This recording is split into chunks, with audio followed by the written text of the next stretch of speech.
میں امید کرتی ہوں ہم سب خیریت سے ہوں گے۔ آج ہم حضرت سلیمان علیہ السلام کے بارے میں پڑھیں گے۔ حضرت سلیمان علیہ السلام اللہ کے برگزیدہ بندے تھے۔ اللہ تعالیٰ نے انہیں بہت سے معجزات سے بھی نوازا تھا۔ آپ پر حکومت اور سمندروں میں حکومت اور انسانوں پہ یہاں تک کہ جنوں پر بھی حکومت دی گئی تھی۔ بیان کیا گیا ہے کہ حضرت سلیمان علیہ السلام زمین اور آسمان میں بھی اڑا کرتے تھے۔ چنانچہ ایک دن کسی گہرے سمندر میں سے ان کا گزر ہوا تو دریا میں ہولناک موجیں اٹھی۔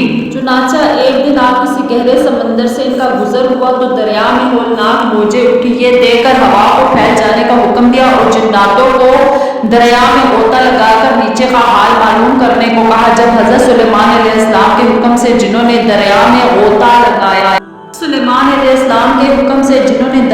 غوطہ لگایا تو اس میں موتی کا ایسا چمکدار جس میں کوئی دروازہ نہ تھا۔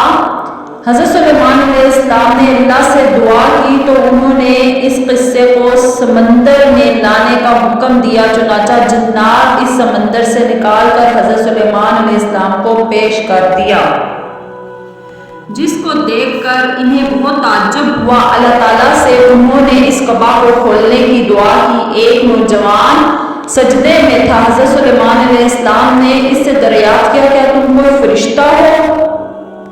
پوچھا کہ آخر یہ بزرگی اور فضیلت کیا ہے، کیوں کر حاصل ہوئی؟ اس نوجوان نے عرض کی کہ حضرت مجھے یہ فضیلت اپنے والدین کے ساتھ حسن و سلوک کے سبب حاصل ہوئی ہے۔ میں اپنی ضعیف والدہ کو اپنی پشت پہ لادے رہتا تھا اور انہوں نے مجھے دعا دی تھی، عطا فرما میرے مرنے کے بعد اس کا مقام ایسی جگہ پہ ہو جو نہ زمین ہو اور نہ آسمان ہو۔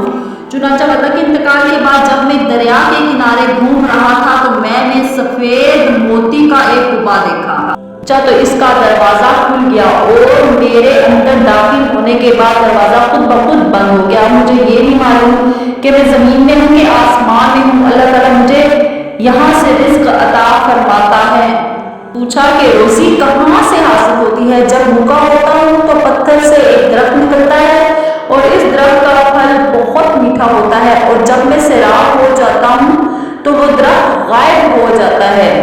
حضرت سلیمان علیہ السلام نے پوچھا کہ تمہیں دن اور رات کا کیسے پتہ چلتا ہے؟ ہوتا ہے تو دن، اور جب یہ کالا ہو جاتا ہے تو مجھے رات دکھائی دیتی ہے۔ اس طرح سے میں دن اور رات کا اندازہ لگا لیتا ہوں۔ پھر حضرت سلیمان علیہ السلام نے دعا کی اور وہ قبا دریا میں واپس چلا گیا تھا جس میں وہ ہمیشہ کے لیے بند ہو گیا۔